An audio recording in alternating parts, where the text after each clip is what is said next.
C'est quoi l'écologie? C'est des petits gestes de tous les jours qui font du bien à la planète. J'aime ma planète, ouais! Ben moi non.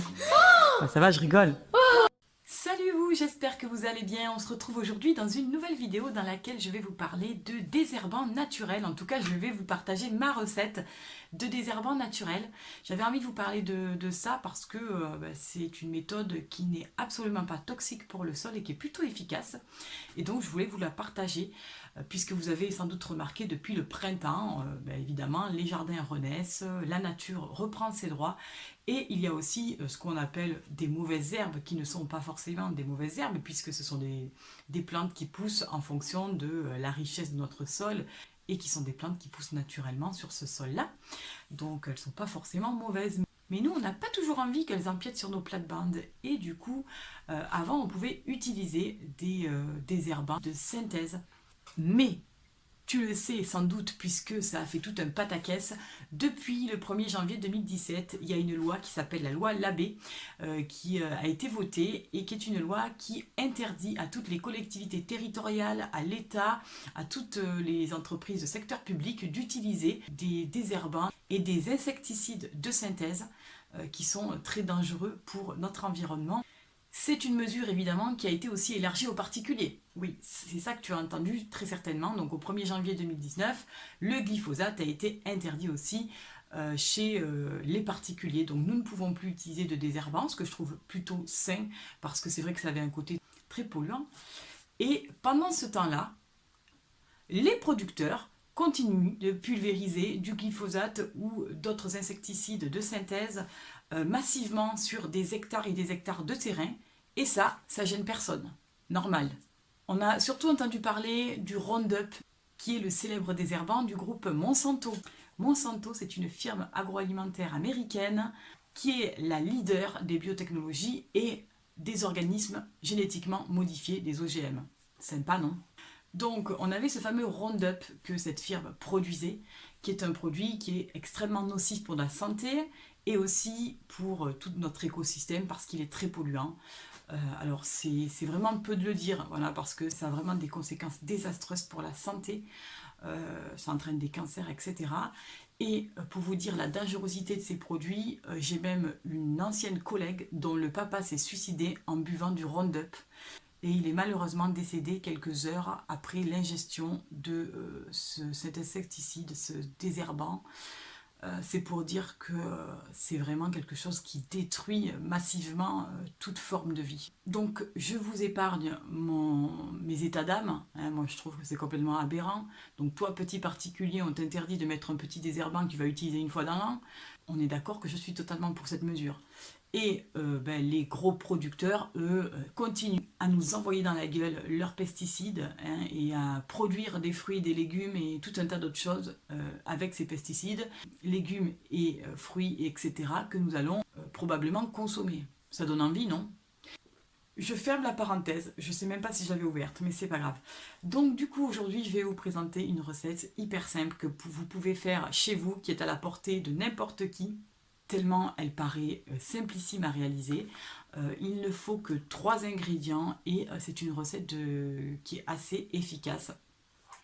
La seule chose, c'est qu'il faut la pulvériser le matin par une journée de soleil pour que le soleil vienne amplifier la réaction de ces 3 produits, parce que évidemment si tu pulvérises un jour de pluie, là je te cache pas que tes mauvaises herbes te remercieront. Donc vraiment je te conseille de faire ce petit mélange ultra simple et de le pulvériser. Je te montre en image ce que ça donne.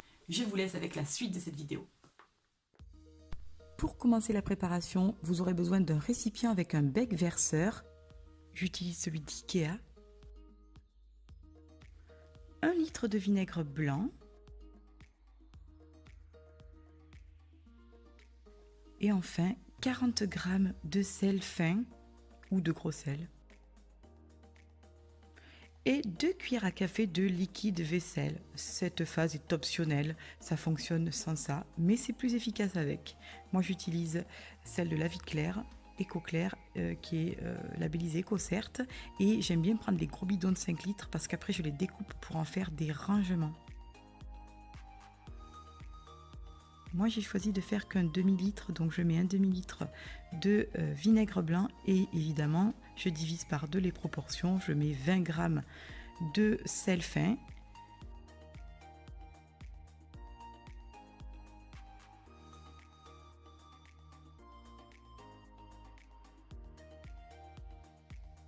Je verse ensuite le vinaigre, j'y ajoute le sel fin,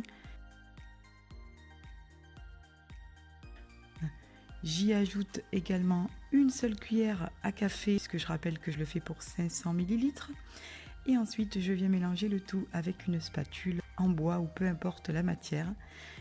J'ai oublié de préciser que j'utilise un flacon spray de récupération et je viens verser mon désherbant naturel à l'intérieur, tout simplement.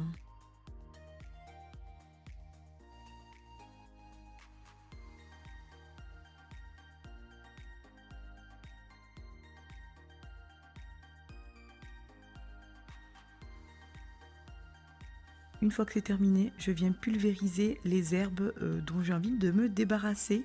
Si vous avez des enfants, n'hésitez pas à leur confier cette tâche, ce n'est absolument pas dangereux et eux adorent utiliser le spray. Alors vous faites évidemment ça un jour de grand soleil. Pour vous montrer l'efficacité de ce désherbant, j'ai délimité, donc là vous voyez l'herbe est verte, j'avais délimité cette bande où j'avais mis du désherbant et regardez le résultat. Donc c'est vraiment un désherbant qui est hyper efficace et je vous le recommande, il est naturel, il n'aura aucune conséquence sur l'environnement et ça c'est vraiment génial. Voilà le résultat de mon désherbant maison au bout de 2 jours. Comme vous pouvez le voir, toutes les plantes ont séché, il ne reste quasiment rien. Regardez, on voit que quelques petites feuilles qui sont encore vertes. Mais un dernier passage et je pense qu'elles auront été éradiquées. Encore une fois, je vous montre le résultat au bout de 2 jours sur cette parcelle d'herbe. Volontairement, j'ai mis du désherbant sur le côté droit, ici. Vous voyez sur cette partie-là. Et regardez, l'herbe a complètement séché. J'espère que cette vidéo vous aura plu, que cette petite astuce également. Je vous mets en barre d'informations d'autres recettes naturelles de désherbants si vous avez envie de les tester. Moi je ne les ai pas forcément testées, j'ai vraiment testé celle-ci qui est très efficace et qu'il faut par contre renouveler régulièrement. Après il faut s'armer de patience et à un moment donné, la mauvaise herbe aura décidé de ne plus repointer le bout de sa feuille, si je peux dire. J'espère que cette vidéo vous aura plu, je vous fais un gros bisou et je vous dis à très vite. Prenez soin de vous, à bientôt.